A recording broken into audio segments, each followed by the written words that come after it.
So why don't we dive in? Welcome everybody. Today is June 27th, 2025, Friday. It's 1:01 p.m. on the calendar from 1 to 2 p.m. today.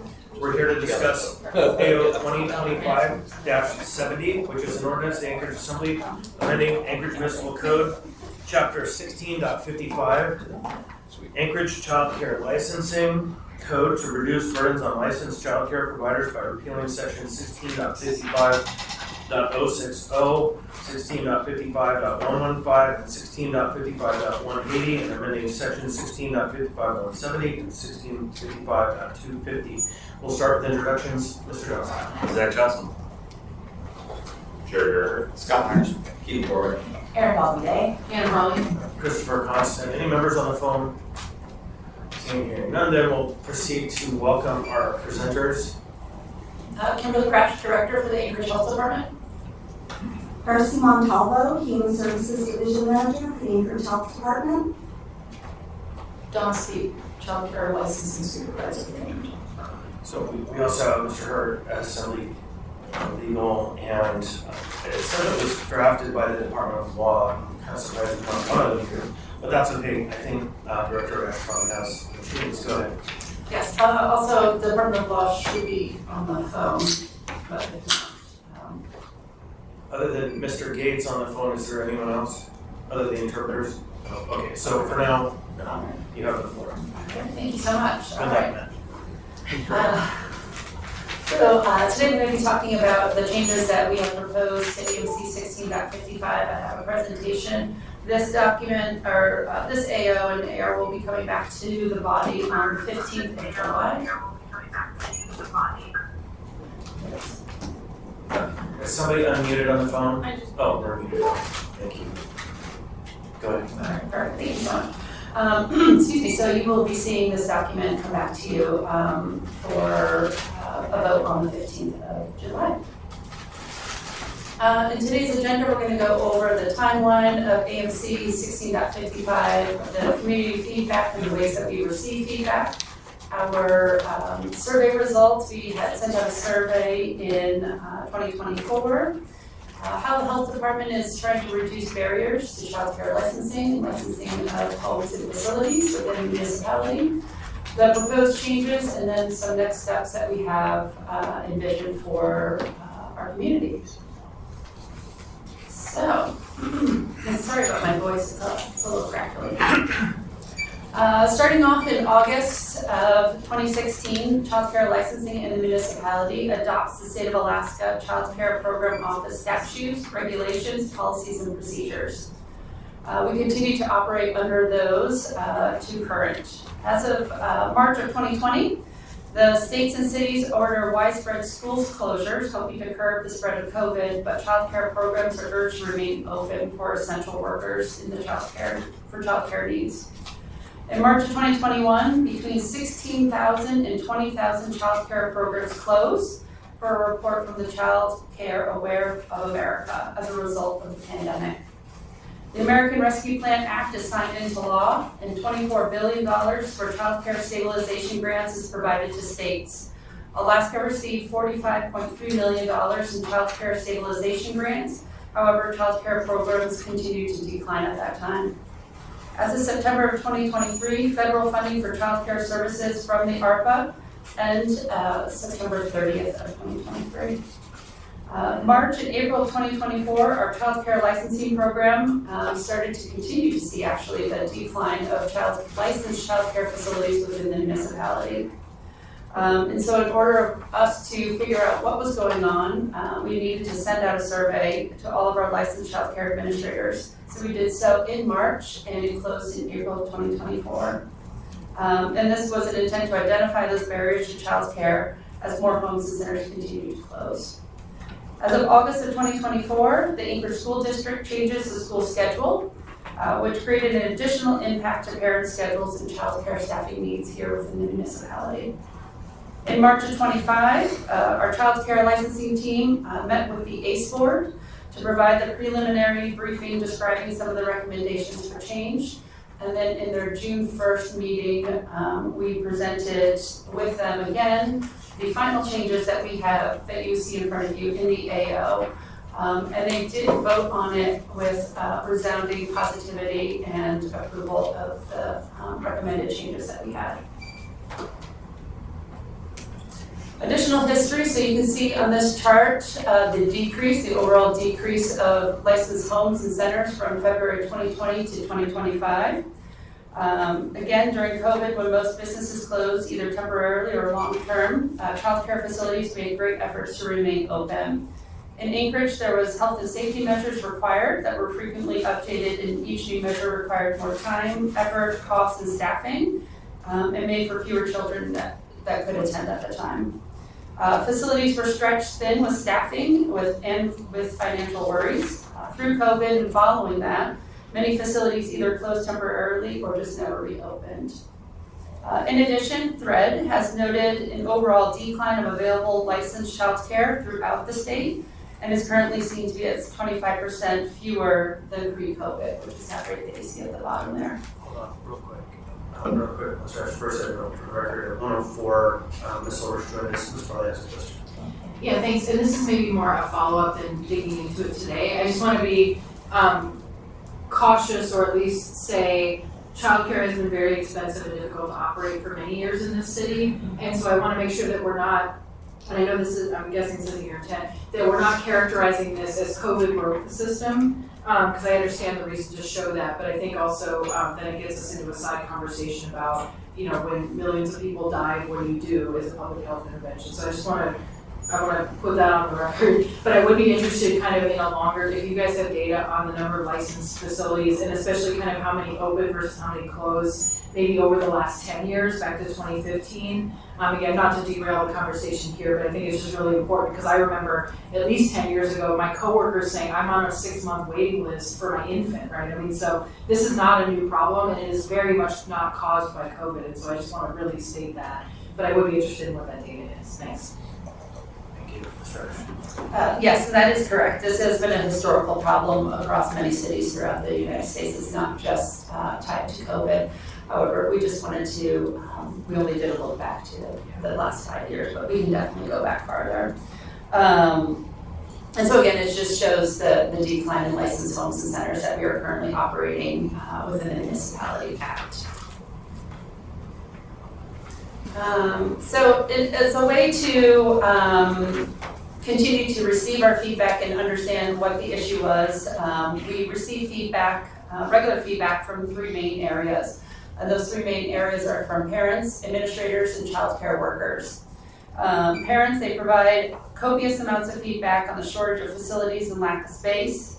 We get those through phone calls, annual written evaluations sent to us with each licensed facility. We receive complaints of that it's just difficult and what those barriers are. And those are part of the changes that we are making here and going over today. We receive community feedback from administrators through our day-to-day operations, phone calls, on-site inspections, and then additionally through that survey that we provided in March of 2024. Again, more feedback coming in from child care workers, so we have on-site conversations with staff members within facilities, and we receive that feedback from staff also via phone calls. Within the past 2 years, the Governor's Task Force had convened and they had produced 2 documents. Document 1 is actually really what pertains to child care licensing, and then the barriers that we're seeing are documented within that task force documentation. So we use that as another way to inform the decisions that we are making today. The survey that was sent out in March of 2024 had 8 questions total. We sent those out to administrators within facilities and homes. And then we started with questions that our AHD leadership here in our child care licensing team knew were issues which were pertaining to school age ratios, online training for homes, the number of children in the first year of licensing for a home, and children's physicals. Child care licensing team tried to make the questions really apply to those areas to see what that feedback would be. Out of the 8 questions here today in this proposal in the AO, we are trying to address 4 of those, of which 3 of them still need coming back to the body with a second round of code revisions. So questions 1 and 2 relate to school age ratios. Question 6, which talks about increasing from 6 children to 8 in the provisional first year of a home. And then question number 7, which is planning to care for school agers in 2024 and 2025 school year. And those are the ones that we are addressing in this current AO. In the future round of code revisions, we will be looking at questions 3, 4, and 5, which pertain to online training requirements for homes and children's physicals in centers. And so the next couple of slides just talk about and give you those results. They are sort of small, so my apologies, but we tried to kind of condense as much as we Before could. you move on, Pierce's question from this one today. Yeah, would you just relist which of these questions are addressed in the current AO and which will be addressed in a future iteration? Yes. So current questions that are addressed in the current AO is 1, 2, 6, and 7. Okay. Next round would be 3, 4, and 5. Question number 8 was just an open-ended question. I can get to that in a second. Thanks. All right. So again, these are just the questions, the answers that we received. And for number 8, we didn't put in all of the written text here, but this was the number 1 request that we did receive from question 8. The question is, if not already addressed above, what are your top 3 items you would like to see changed or added to AMC 16.55? And the number 1 request was to change the 1 to 30 requirement for staff to children present for a child care associate, which is a CCA. A CCA has to meet the same requirements as an administrator and be in a ratio throughout the center at a 1 to 30 for the number of children present. This requirement has been a huge hurdle and a catalyst for approximately 30% of all of our variances that our child care licensing team undergoes. And just to notate, one variance does take a substantial amount of time for one staff member. And so when you're looking at about 30% of these variances, that is a lot of staff time to complete those. This was a state of Alaska requirement. However, the state office listened to the feedback from the governor's task force, and this requirement was changed in October 9th of 2024. It is now called an associate administrator, and only 1 has to be designated per center. And so that number 1 concern we heard was addressed through our state partners. Other questions asked or other items addressed in number 8 is, can we change the toddler capacity in a home for no more than 3 under 30 months, so that no more than 3 under 18 months. This is a state requirement, and one of the things I probably should have mentioned early on is that we are state funded. This program is 100% state funded through grants. And so often we are following all of the state's requirements. That's why we adopted those in 2016. The municipality can be more restrictive. However, we can't be less restrictive than the state. Sorry, Mr. Ash, go ahead, respond. Yeah, thanks. I'm curious, I think I generally understand why the ratios are important, and I know it's a big part of this discussion. Can you unpack a little bit more about why staff ratios, like kind of what the decision is and why they would be different for younger kids versus older kids? I know that's been a big kind of theme in the discussion. Yeah, and I think the easiest way to sort of explain it, ratio status is if you are caring for multiple children that are unable to exit a facility if there is a fire, how is one person going to be able to carry out multiple amounts of infants or those that cannot walk outside the facility safely? And so really staffing ratios really depend on the health and safety of not only inside the facility, but also if there was an emergency at the facility and making sure that everyone can exit that facility. Thanks.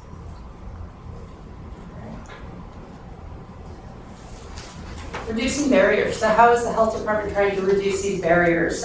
First is really the decision to update this piece of code. We have developed a web-based forms that can be completed electronically now, which was a barrier in the past. And the state has actually transitioned to a new database that will eventually reduce barriers. We say eventually because this new database was just deployed probably about 6 to 7 months ago. October 1st. And so we're still working through the iterations of making sure that it works at the municipality level and making sure that everyone is trained on how to complete the documents that are contained within those, which is the actual inspections. So we are working through that process currently. All right, so what changes are we making in this AO? So there are a few, and these are them high level, and then I'll go through each one of them. We are trying to remove fees, so those are annual fees, change fees, plan review fees, and this aligns with our State of Alaska partners. Removing the requirements for liability insurance, this aligns with the State of Alaska. We are trying to increase capacity from 6 to 8 during the provisional, which is the first year of a licensed home. This aligns with our State of Alaska partners. We're increasing ratios for school-age childcare, and adopting the state school-age ratios. We're removing the minimum age of 6 weeks for enrollment in a center. Again, this aligns with the state. We're removing the requirement to have a minimum of 2 caregivers present at all times. We're removing specific bathroom requirements that can be cost prohibitive, and amending language requirements for playground inspections. One of the biggest catalysts of making these changes, and the ones that we chose here today, is that they all have a financial impact, and that they are burdensome to the administrators and the homes and the facilities. And so those were the ones that we chose. Now the second round would be less cost prohibitive, but still are needed. So those are kind of the driving factors that we had here. So the first one is removing fees. So the annual fees, change fees, and plan review fees. Annual fees range from $50 for a home to $125 to $375 for centers, depending on the license capacity. Fees for plan review and changes range from $15 to $130, depending upon the capacity. And so this section of code, it really benefits the administrators. It removes the financial requirement of annual renewal fees and fees assessed per change. This actually ties back to the summary of economic impacts that you see with the AO, and that the health department will be losing around $37,000 annually in revenue. Good question, Mr. Ashford. Yeah, I just have questions on the one, I have questions on removing the requirement for liability insurance. And I think on the surface, that sounds like, that would save providers money, but when you look deeper into that, I fear that that's good until somebody actually needs that insurance, and then, maybe they go bankrupt or their center has to close because they don't have that protection. Yeah, I can actually, we can go to that one. All right. And so really looking at this liability insurance, we kind of tried to do some fact finding as to why it was in code. And from what we could tell, it's not a municipal requirement, nor is it a state requirement, but to your point, yes, that could happen. This really allows the ownership onto that entity and that organization to make that determination if they need that liability insurance or not. But I think it is something that we can look into and see. And Dawn may have some more information as to what she has heard from administrators on this specific topic.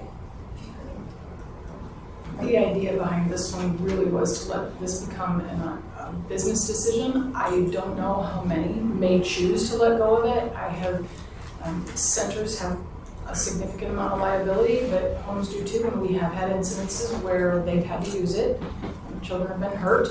But the idea was to let them make that decision. The state does not require liability insurance and never has. And we have heard it ranges in expense. Some policies seem to be very expensive. And then we've also gotten feedback that it is becoming increasingly more difficult to find coverage. For our homes, this is not just a rider that you can get on your homeowners. It's insurance that has to be taken out specifically for childcare, and off the top of my head, I know of one company that does it, and it's out of Minneapolis. And so we don't endorse any one company, but we end up kind of steering people there because they have to have insurance right now. It's an expense before they can get licensed, and right at this time, it's the only one I'm aware of that does it. I do think that it's a little bit easier for centers. They get commercial insurance, and we see it from all over, but homes struggle to find this. I guess for a follow-up question, If a home decides not to get that insurance and a child is injured and has extensive medical bills, how does that end up being covered? Who pays for that? Will somebody cover it for that child that's injured? Go ahead. I was just gonna say, I think that would then be really the conversation between the home administrator and that family. The municipality would not have any authority within that realm there, but I think it is something to notate because obviously one of the basis of why we exist is for the health and safety of children in our community. Yeah. I would also like to add some of the feedback that we had heard in terms of being able to find anybody to cover. As I was looking for best practices, what we're seeing is that in the lower 48, people are dropping the requirement for kind of the same reason. It's harder and harder for them to find insurance companies willing to do this. Also, from the provider side, they were becoming concerned because one incident would then shut them down essentially, or jack their rates up so high they couldn't afford to continue to open. So kind of just following in line with best practices. So I have a question on that topic then, and I'm regretful we don't have a 7-floor alternative. Generally speaking, I would guess the answer is no, but since we have required and we are removing the requirement, then, you know, in lawsuits when they occur, they tend to go for the deep pockets. No single family home is gonna be the deep pockets. We're gonna be the deep pockets. The question is, do we anticipate any liability accruing to us? Do we find if no liability exists, then we find ourselves in an awkward position of drafting and providing settlements for people because we just don't want to litigate, it's too expensive? What's the actual risk structure here? Because it certainly sounds like a risky mess to me. Matthew? I know it's hard. Yeah, I would have to defer to somebody from the 7th floor, but I don't think as the licensing authority proving some action or failure to act under such a fact pattern, proving our liability as the licensing authority seems like a really tenuous case, but again, I would have to defer to the 7th floor that defends those kind of actions. Regular.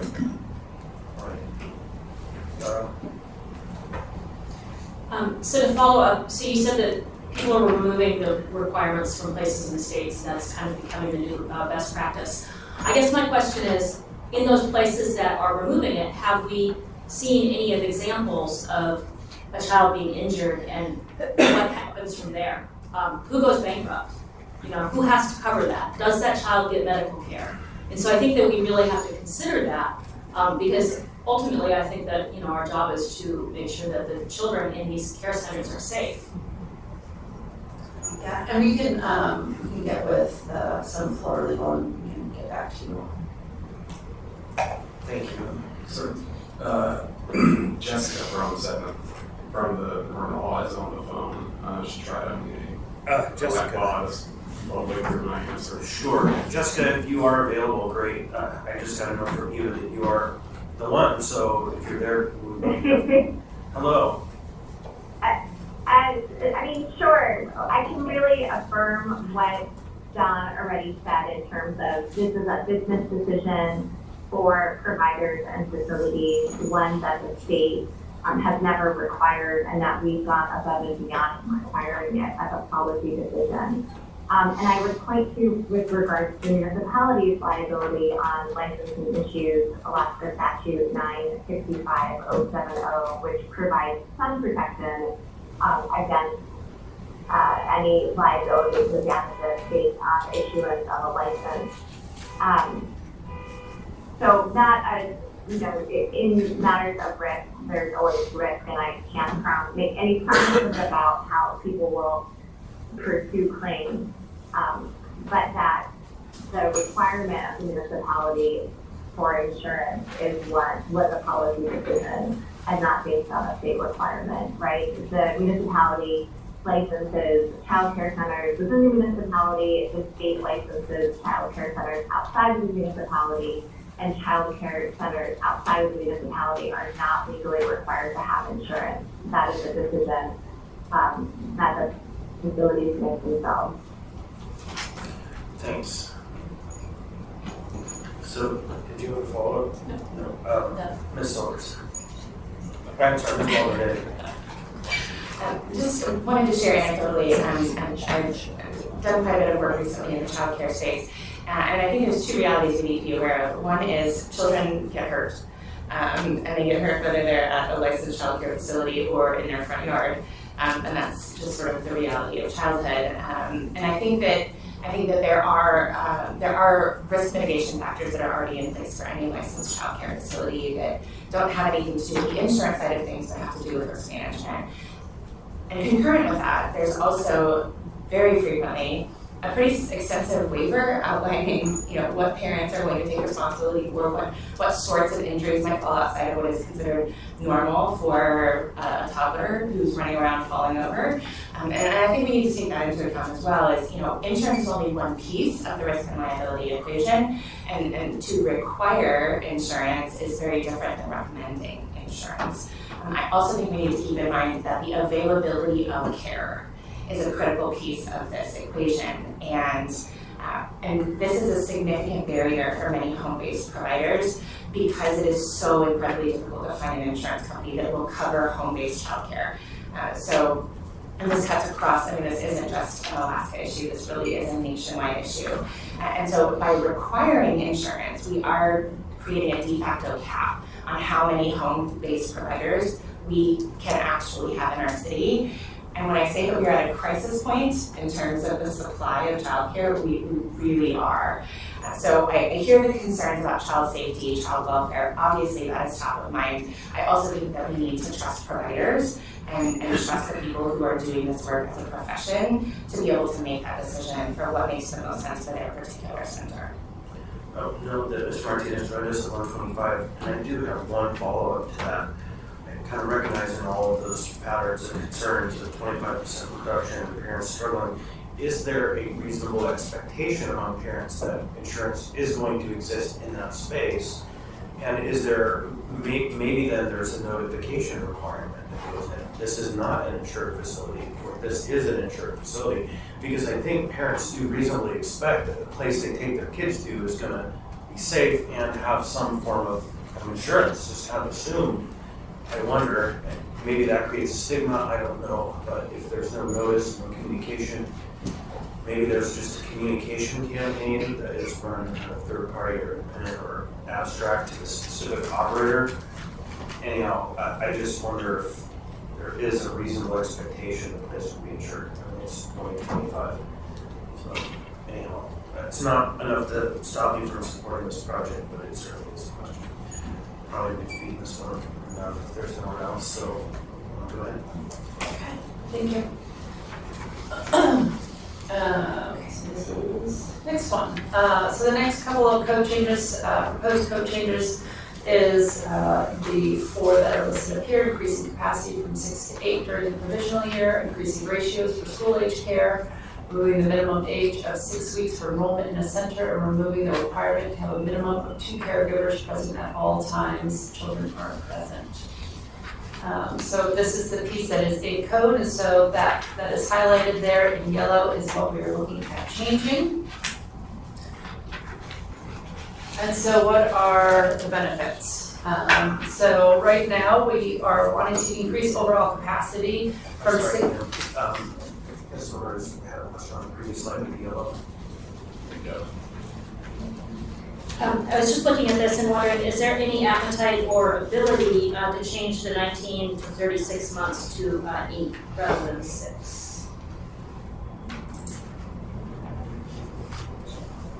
That's a state requirement, so the municipality does not have the ability to change that. Okay, thank you. We can change the other two because we exceed what the state does. Okay, And thank so you. this is adopting it.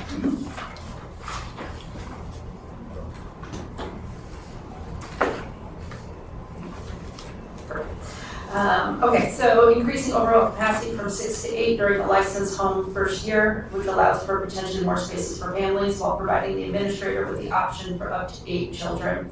It's not a requirement to care for more children, but an option that they currently do not have, and this aligns with our state of Alaska partners.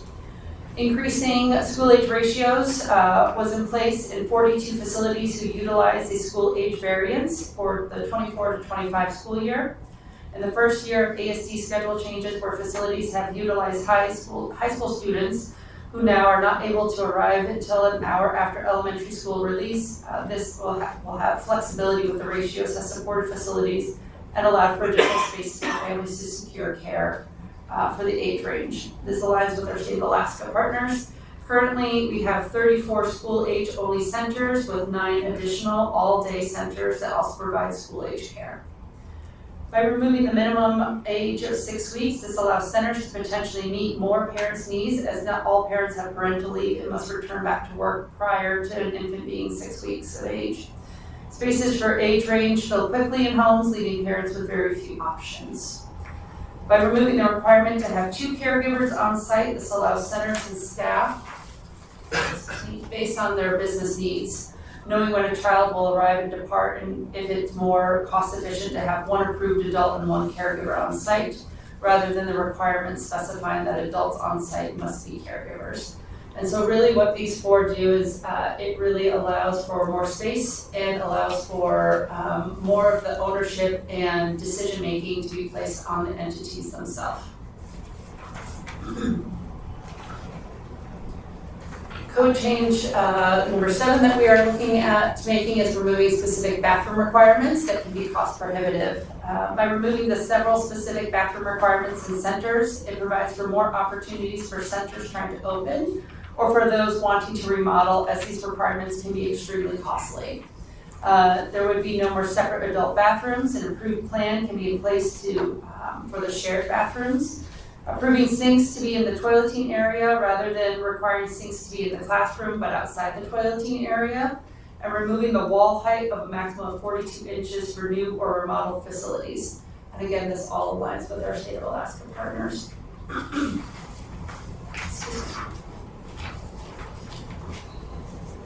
And so really, again, the bathroom, when a new center opens or attempts to open a pre-existing building that previously had childcare, the new owner is required to come into compliance with this requirement if the building had not been previously met, previously, as they were required, as they were grandfathered in. It is the same if an existing facility wants to make any changes to bathrooms. They must then come into compliance with this requirement, and often requires extensive and costly remodeling. Currently, if a new owner takes over, the facility does not meet the requirement, the remodel is required and also is often cost prohibitive. It is the standard that's currently in place and can be very difficult to meet. Therefore, we are wanting to remove this requirement at this time.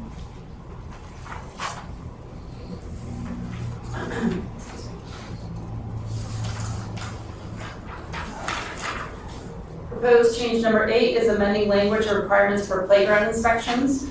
Really what this does is it consolidates playground requirements and clarifies when inspections would be required by a certified playground inspector. And so section 1 up there is the new language, as the intent is to clarify when a certified playground inspector inspections would be required for initial installment or whenever changes are implemented to a playground. Current facilities are already aware of this requirement, and new facilities learn as they move through our licensing process.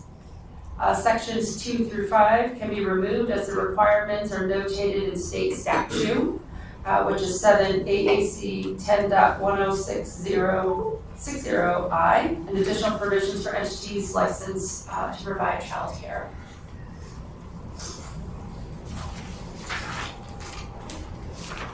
So what is next for the health department and our childcare licensing?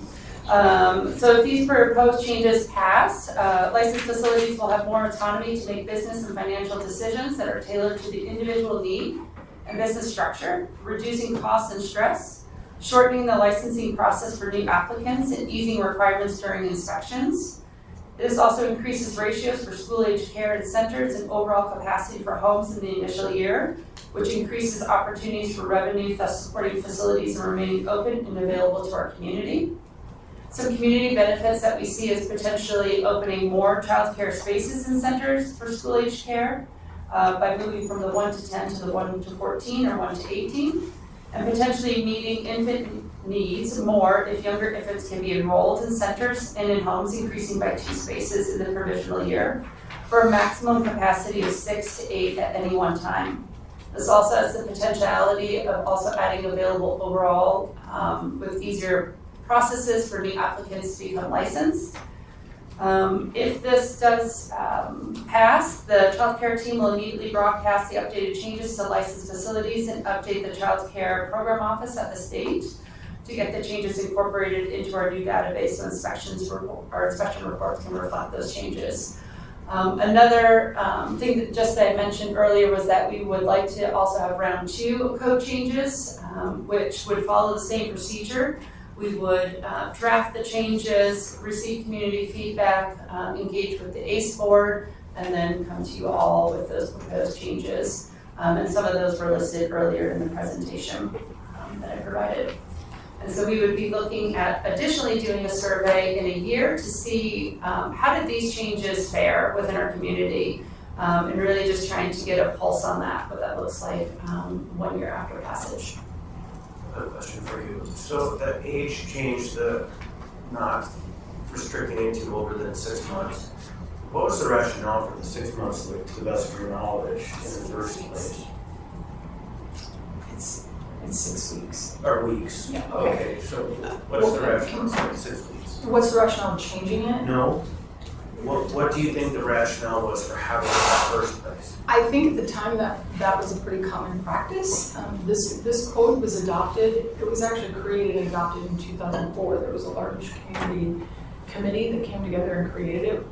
Anchorage had never licensed homes until 2004. And we consolidated everything from homes and centers into one AMC 1655. And I think that at the time, 6 weeks was kind of an industry standard. We're finding that because it's so limited with young children, my first thought is, well, that's so young, do we really want to have to put them in care? No, parents don't want to have to put them in care at that age either, but it happens, and a center has to wait. And the state doesn't have a requirement on this, they're just kind of silent, and they let the centers make their own choices. Homes do not have this minimum age, it's only in centers, and they would have the option. They don't have to change it. They could remain at 6 weeks if they wanted to, but if they have a parent come to them, it would give them the option to say, yeah, you don't have to wait 2 more weeks, we can take it down. Thank you. I don't know where the 6 weeks entirely came from, but I do think it was more of an industry standard in 2004. More questions? Anything else you want to add? No, that's it. All right, then I'll just note for the record that we have AO 2025-70 before us, I believe on July 15th. It's an ordinance of the Assembly, amending Municipal Code Chapter 1655, Chapter Licensing Code, reduce burdens on licensed child care providers by repealing several sections. So if there's nothing else, then that's the only work session of the day. It will be the administration has requested a work session on the 9th of July relating to kind of phase 2 of the conversation of 2025-74, 74S1, and so it hasn't yet been scheduled, but it has been requested, and the clerk is working on looking at the timelines to make that happen. And there are some discussions that have been happening about what the right time of day is on that day, the 11th, to host that meeting, at least at this time scheduled at 1 p.m. It could go later, but not much later, because as the administration has requested an executive session, the thing may take quite some time. So I think that's all that we have by way of calendar. We don't have any work sessions next week, right? 4th of July. Yeah, so next week is the 4th of July. On the 4th of July. No, but it could have been Wednesday or Thursday, you never know. You know, committees are happening. I don't think any committees have been stopped, but that's the question of the chair. And so at this time, so far, okay, CEDC had already moved, and but I heard that Public Health and Safety is planning to go. But otherwise, it's a pretty quiet week next week for folks, and so the intent is to let people get out and have a holiday as well. Some of the staff will be released early on Thursday before the 4th. And so for that, then you're going to get a few days away from us all. So please enjoy it. All right, thank you. We'll be adjourned. Did you want to say something? Well, I just wanted to thank the health department for being so responsive to the child care industry. And so I think there are a lot of providers who have been wanting these changes for a long time. So I just wanted to say thank you for your hard work in putting all of this together. I think that the industry is going to be really pleased, so thank you.